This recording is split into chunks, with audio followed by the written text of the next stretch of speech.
A paz do Senhor, alunos e alunas da Escola Bíblica Dominical. Se você tem gostado dessas aulas, não esqueça de compartilhar para a sua lista de amigos, principalmente porque o livro de Jó é uma excelente oportunidade para que pensamentos teológicos equivocados, trazidos pelos amigos de Jó principalmente, sejam tirados do nosso meio. Reitero que você não esqueça que as aulas presenciais para a classe de adultos já começaram em todas as nossas congregações. Estou certo que com mais tempo e novos pontos de vista, o professor poderá acrescentar muito a esta e as demais aulas online. Hoje estudaremos a lição 5, que tem por título O Lamento de Jó. O texto áureo diz o seguinte: porque antes do meu pão vem o meu suspiro, e os meus gemidos se derramam como água. Jó, capítulo 3, versículo 24. A verdade prática diz o seguinte: o sofrimento pode nos levar à situação de extrema angústia, mas não devemos perder a esperança no agir de Deus. Mais adiante, no desenvolvimento da lição, vamos ler o capítulo 3 de Jó, que é o texto básico da lição.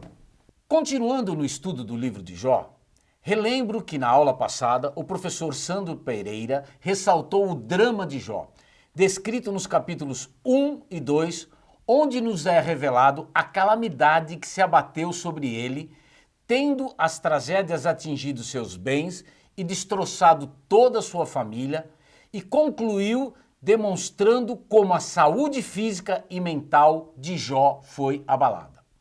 Em Jó 1, 20 a 22, vemos que Jó, depois de perder seus bens e a sua família, se levantou, rasgou o seu manto, raspou a sua cabeça e lançou-se em terra e adorou.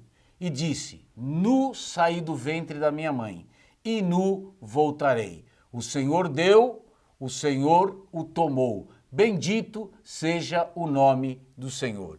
E o texto sagrado conclui dizendo o seguinte: em tudo isto, Jó não pecou, nem atribuiu a Deus falta alguma. No capítulo 2, versículos de 8 até o 10, depois de ser atingido por tumores malignos dos pés à cabeça, vemos que Jó senta-se em cinzas, toma um caco para com ele raspar as suas feridas. Diante de tal calamidade, sua mulher lhe diz: e você ainda vai manter a sua integridade? Amaldiçoe Deus e acabe com isso de uma vez. Mas ele respondeu: você não sabe o que está falando. Perdeu a razão, mulher.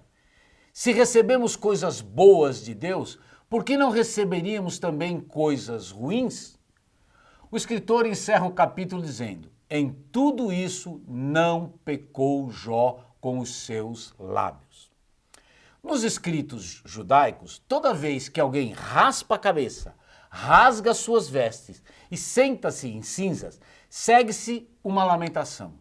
Como destacou o professor Sandro, no livro de Jó, essa estrutura é quebrada. Jó inicia, antes do seu lamento, uma glorificação ao Senhor e reconhece a sua soberania.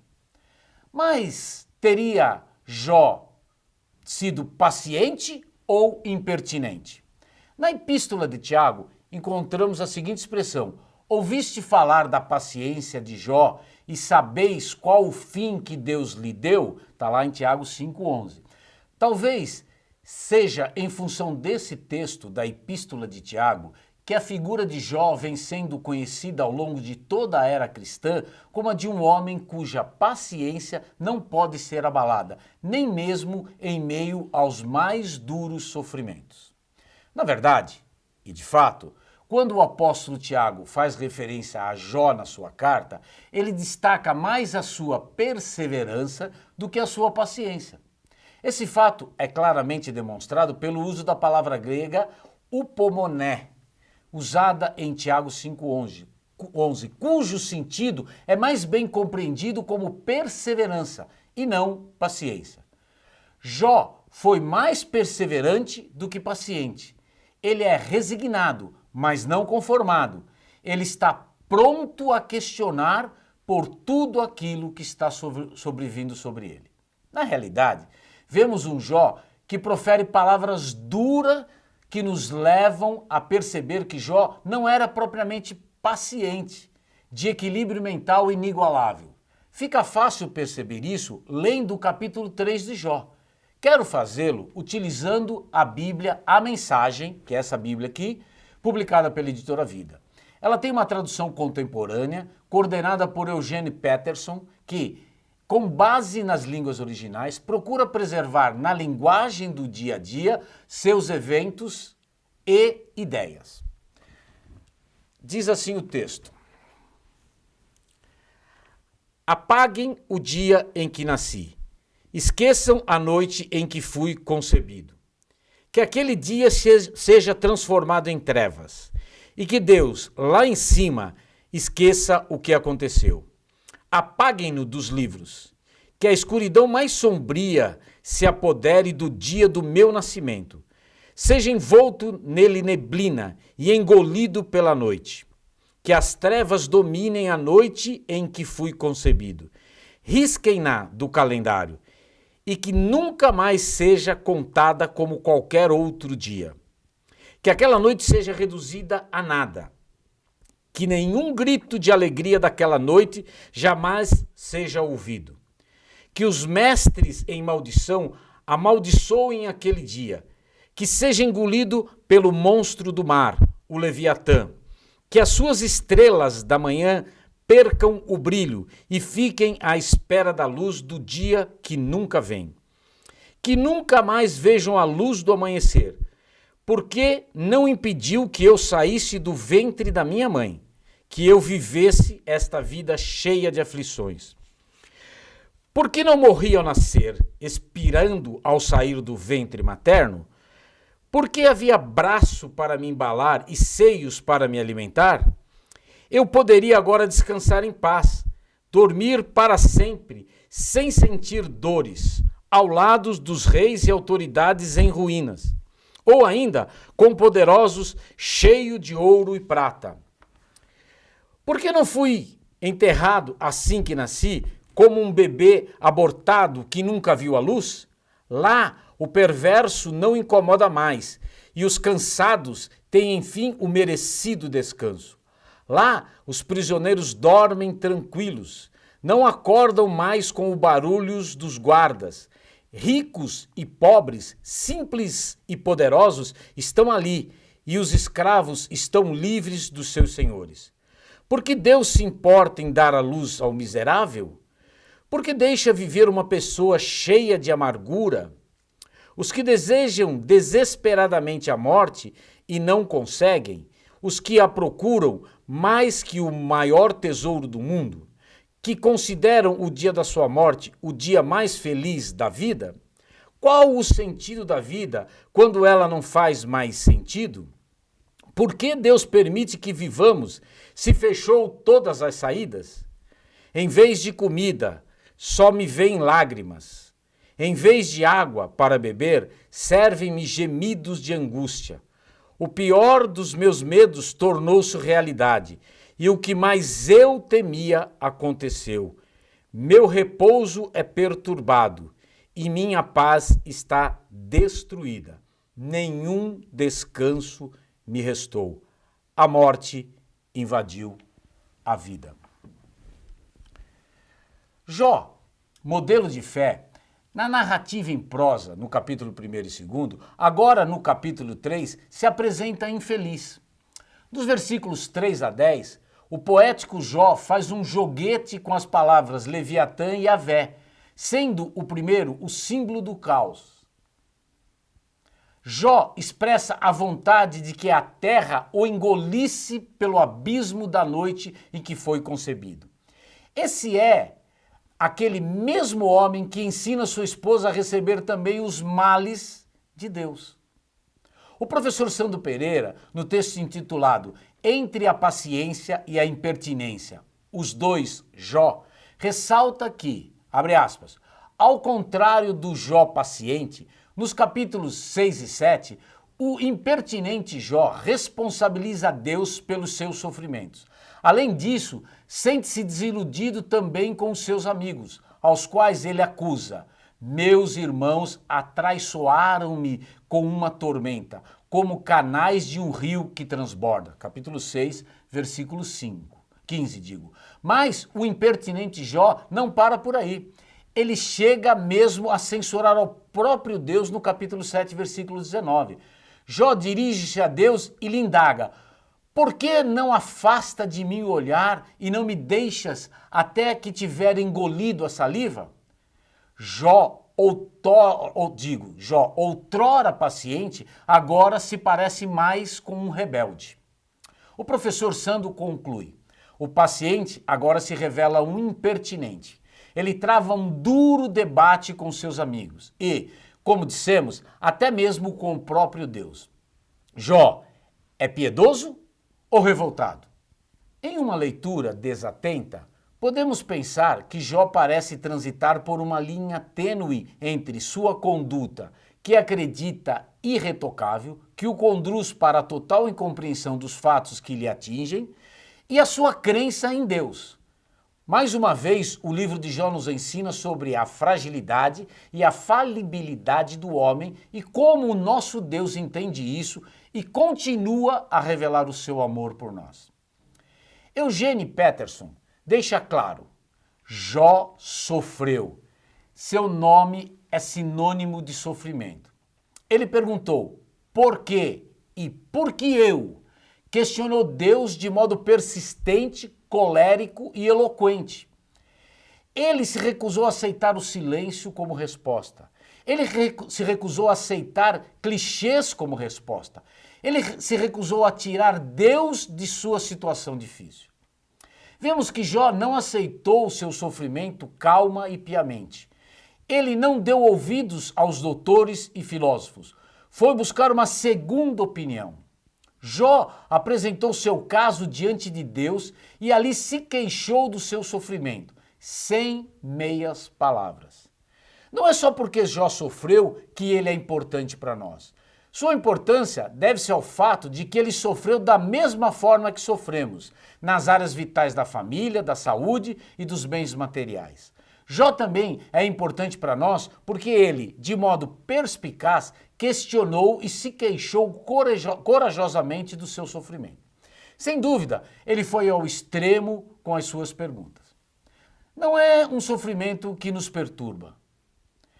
É um sofrimento não merecido. Quase todos nós, em nossos anos de crescimento, tivemos a experiência de desobedecer aos nossos pais e, portanto, recebemos alguma punição. Quando a disciplina estava vinculada ao erro, havia um sentimento de justiça. Se erramos, seremos punidos. Uma das surpresas que temos depois de crescer, entretanto, é que não há correlação verdadeira entre a quantidade de erros que cometemos e a quantidade de dor que experimentamos. Uma surpresa ainda maior é que quase sempre ocorre o oposto. Fazemos o que é certo, recebemos pancada. Fazemos o melhor que podemos e quando já estamos prontos para receber nossa recompensa, somos atingidos por um golpe inesperado e perdemos o equilíbrio. É o tipo de sofrimento que, primeiramente, nos confunde e depois nos ofende. Foi esse sofrimento que deixou Jó confuso e ofendido, pois ele estava fazendo tudo certo quando, de repente, tudo veio abaixo. E é esse tipo de sofrimento que Jó expressou quando protestou contra Deus. Jó expressa seu sofrimento tão bem, tão correta e honestamente, que qualquer um que já tenha sofrido, o que inclui cada um de nós, é capaz de reconhecer sua dor pessoal na voz de Jó. Jó diz corajosamente o que alguns de nós têm medo de dizer. Ele faz poesia daquilo que, para a maioria de nós, não passaria de uma mistura de queixas balbuciadas. Ele expressa em voz alta, diante de Deus, o que muitos de nós se limitariam a murmurar em oculto. Ele recusa a aceitar o papel de vítima derrotada. É importante notar também que o que Jó não faz, para que não esperemos dele alguma atitude que ele não pretende. Jó não amaldiçoa Deus como sua esposa sugere na tentativa de se livrar do problema ao livrar-se de Deus. Nem explica o sofrimento. Ele não nos ensina como viver para evitar o sofrimento. O sofrimento é um mistério e Jó respeita o mistério.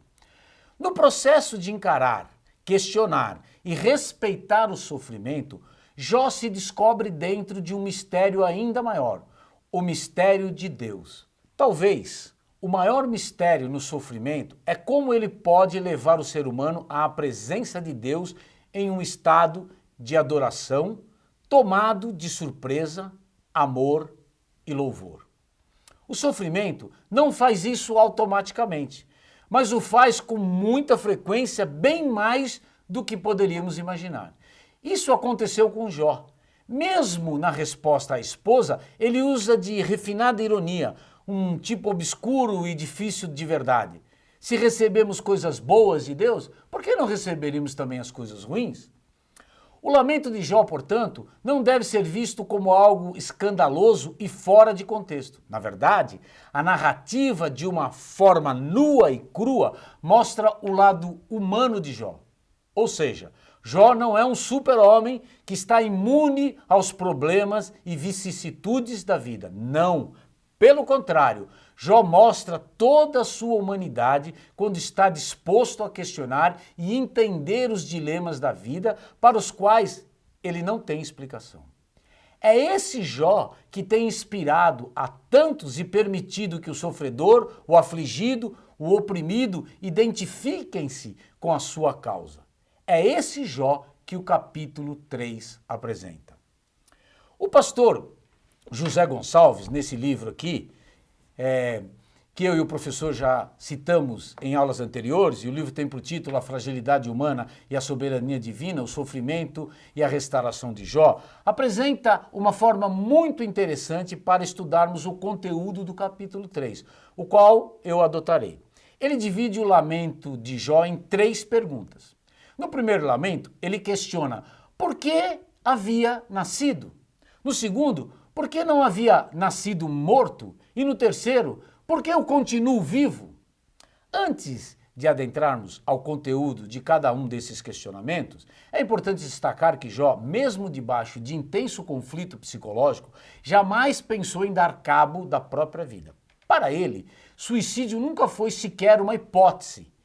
Em um mundo como o de hoje, onde o aumento significativo de suicídios é uma realidade, inclusive entre evangélicos e entre eles, esses evangélicos pastores, esse é um ponto que chama atenção e que, portanto, merece registro. Embora não teremos tempo para abordar o tema suicídio com a profundidade que ele merece, faremos menção a ele no último questionamento de Jó, mas por final dessa aula. Vamos então ao primeiro questionamento. Por que nasci?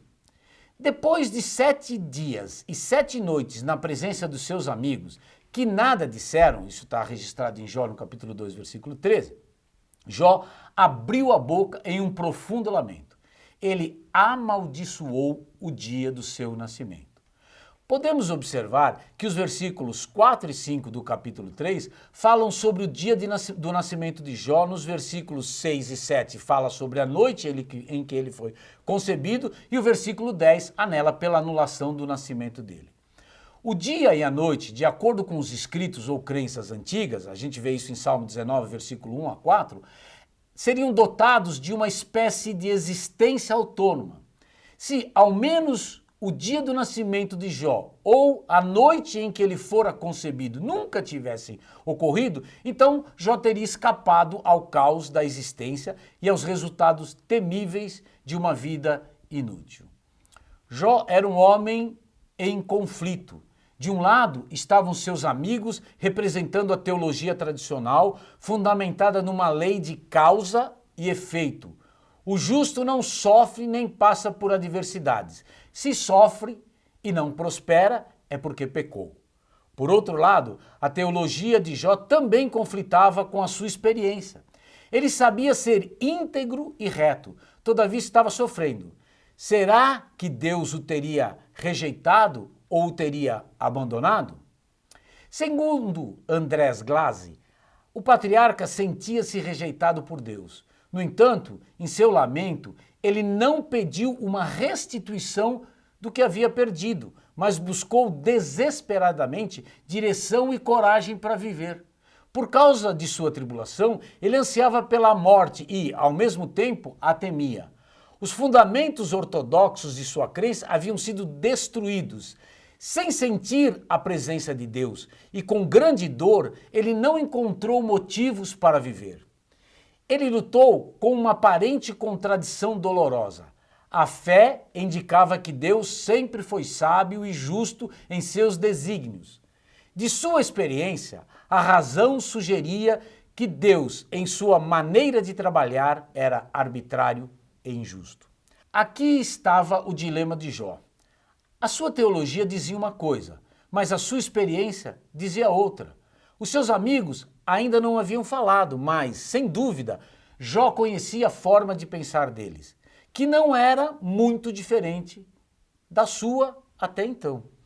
Era um consenso na teologia tradicional daqueles dias que Deus sempre recompensa os bons, mas pune os maus.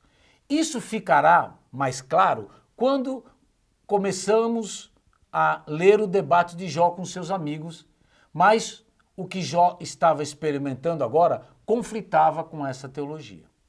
Essa forma de lamento não era incomum nos povos do Antigo Oriente. Jeremias, por exemplo, também fez um lamento semelhante. Assim como Jó, Jeremias sentiu-se rejeitado. Jeremias pelo seu próprio povo e Jó pelo seu próprio Deus. Veja Jeremias capítulo 20, versículo 14 até o 18. No versículo 4 do capítulo 3 de Jó, lemos: converta-se aquele dia em trevas, e Deus, lá de cima, não tenha cuidado dele, nem resplandeça sobre ele a luz. No versículo 6, encontramos a seguinte declaração: a escuridão tome aquela noite, e não se conte entre os dias do ano, e não entre no número dos meses. O sofrimento de Jó era intenso. Toda angústia e sofrimento, como já disse, não existiriam se ele não tivesse sido concebido. Isso, de fato, poderia existir se o dia do seu nascimento pudesse ser apagado. O seu desejo era que aquele dia houvesse se convertido em trevas, que equivalia a dizer, abre aspas, seja apagado do calendário, fecha aspas. O seu desejo era que esse dia, tendo sido apagado, não fizesse falta no calendário de Deus para completar os dias do ano.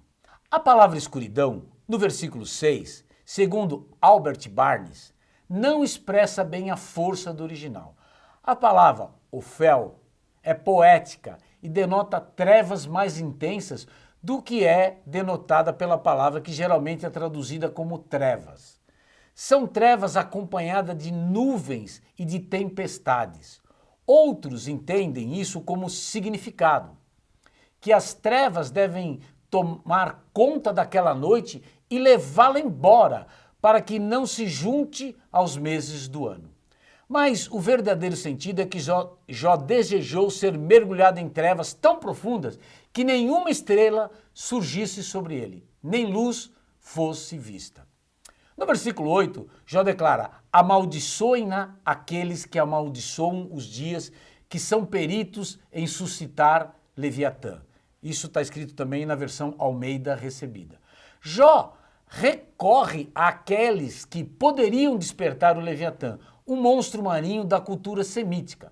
O termo ocorre 6 vezes no texto hebraico e é traduzido às vezes como serpente, dragão e crocodilo. Veja Jó 3:8, Jó 41:1, Salmo 74, versículo 14 e também o livro de Isaías, versículo 27 e capítulo 1. Acreditava-se ser um monstro dos mares com poderes de engolir os dias e as noites. A Septuaginta traduz como ketus, com o sentido de criatura marinha enorme. Na cultura semítica, ou seja, cultura dos descendentes de Sem, filho de Noé, é considerado uma das primeiras criaturas criadas por Deus. É interpretada desta forma na tradução da Septuaginta em Gênesis 1, 21. Na sua linguagem poética, Jó desejava que o Leviatã pudesse dar fim ao dia do seu nascimento, pois dessa forma o seu sofrimento não existiria. O versículo 9 encerra a primeira sessão sobre o lamento de Jó. Por que nasci? Escureçam-se as estrelas, diz o texto, do seu crepúsculo, que espere a luz e não venha, e não veja as pestanas dos olhos da alva. Capítulo 3, versículo 9. Era o desejo de Jó que as estrelas da alva, entendida pelos intérpretes como sendo os planetas Vênus e Mercúrio, não tivessem brilhado na noite da sua concepção. Na sua linguagem poética, Jó compara o nascer do dia a uma pessoa que, ao despertar pela manhã, abre suas pálpebras e vê as luzes do dia raiando. O desejo de Jó era que não houvesse nenhum luzeiro no universo para reluzir os seus raios sobre o fatídico dia do seu nascimento. Como já foi destacado, antes de qualquer crítica que se faça a Jó pelo seu questionamento, é necessário entender o mundo cultural no qual Jó vivia. Jó vivia e respirava uma cultura de honra, onde ser desonrado era pior do que a morte. Era exatamente o que estava acontecendo ou iria acontecer com maior intensidade com Jó. Como um homem bom, justo, piedoso e temente a Deus, podia ser submetido a uma situação vexatória daquelas? Estaria ele vivendo uma espiritualidade ou religiosidade de fachada? O que as pessoas pensariam dele? E os seus amigos? Para um homem honrado, isso doía mais do que a própria morte. Na continuação, o segundo questionamento de Jó é: por que não nasci morto? Ou não morri ao nascer?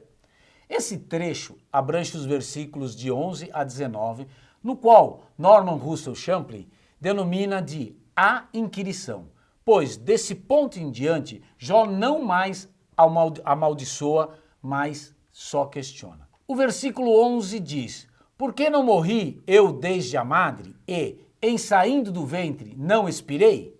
As questões de ordem retórica têm continuidade no argumento de Jó. Ele questionara porque havia sido concebido e agora ele indaga porque não nasceu morto. Tendo havido a concepção, Jó deveria nascer. Diante do fato terrível, ele desejou ter nascido morto. Nesse caso, poderia ter expirado antes que o sofrimento começasse.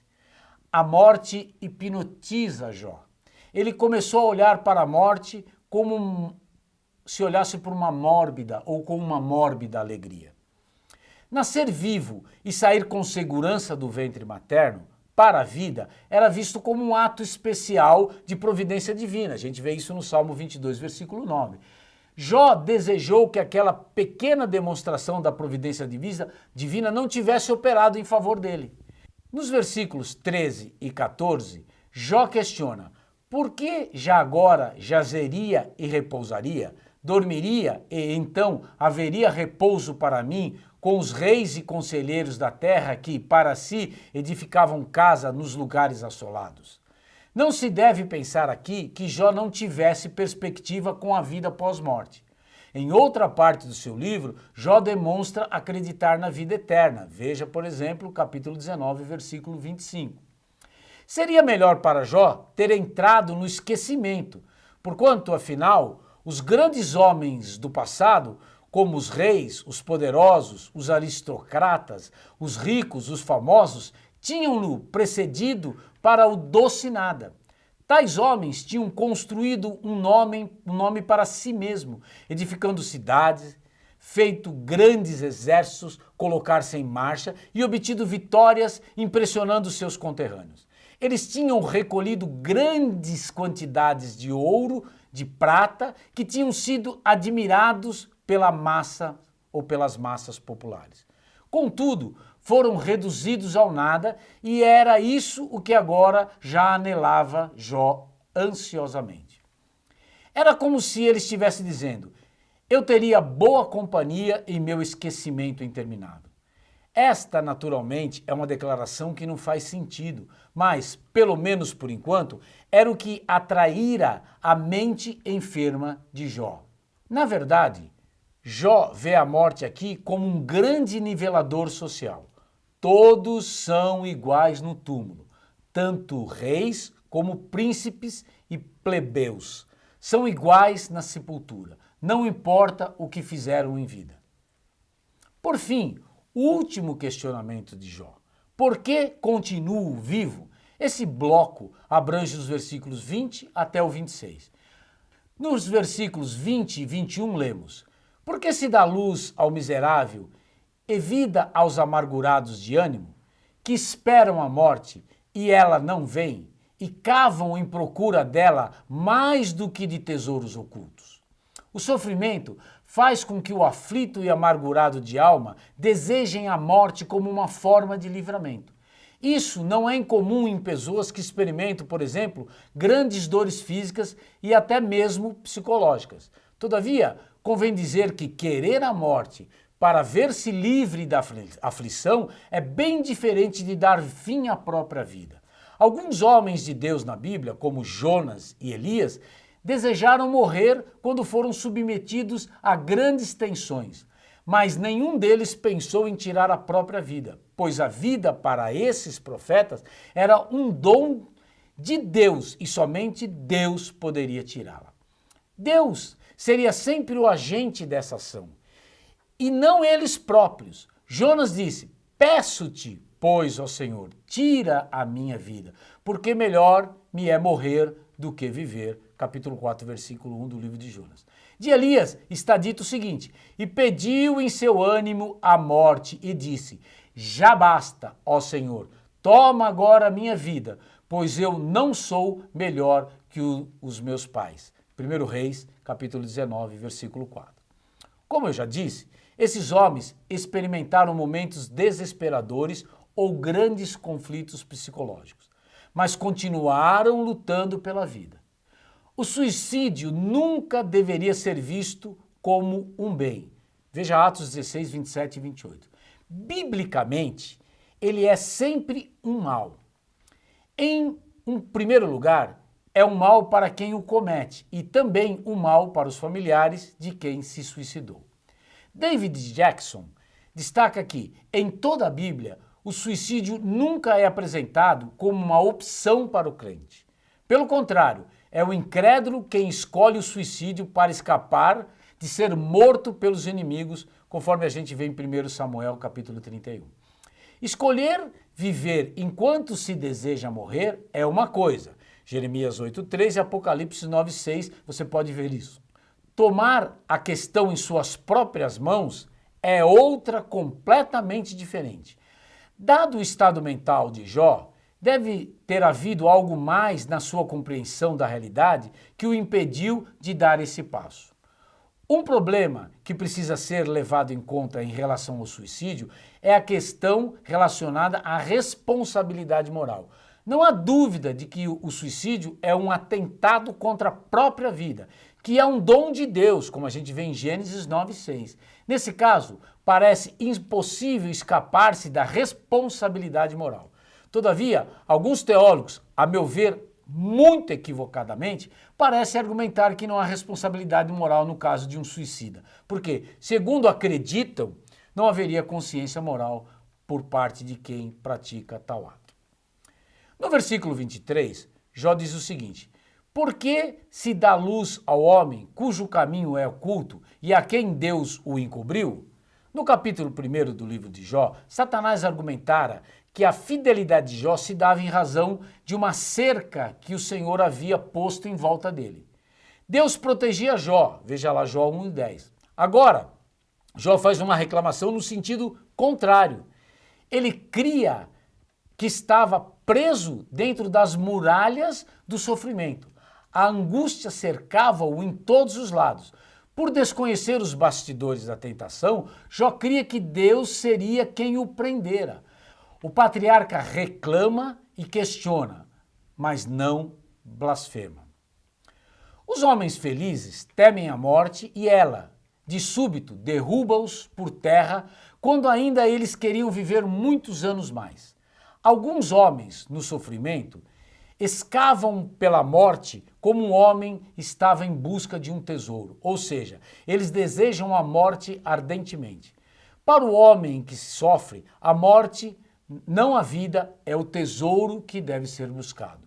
Alguns homens alegram-se muito quando encontram o tesouro da morte, porque assim são definitivamente libertados dos sofrimentos e da calamidade. Quem sofreu um câncer por longo tempo, em muitas ocasiões pode ter anelado a morte. Existem vidas que se afundam tão profundamente na dor que não acham que vale a pena continuar vivendo. Então, nos voltamos para a imortalidade da alma e achamos conforto nessa esperança. Jó, por outra parte, voltava-se para o esquecimento total como resposta. Bem, concluindo a aula de hoje, observamos que os questionamentos de Jó, presentes no capítulo 3, estão no começo das disputas faladas. Trata-se de um poema de magnitude raramente igualada, pois seu estilo não envelheceu e seus temas reverberam na mente de todo o homem que tem sido esmagado pela dor. É uma maldição, uma inquirição, um grito. Corresponde ao que sabemos sobre a própria vida. Esse poema, como é natural, desnuda as deficiências humanas do pensamento e da compreensão. É o lamento de um corpo ferido e de uma alma que, mesmo amando a Deus, se derrama angustiada.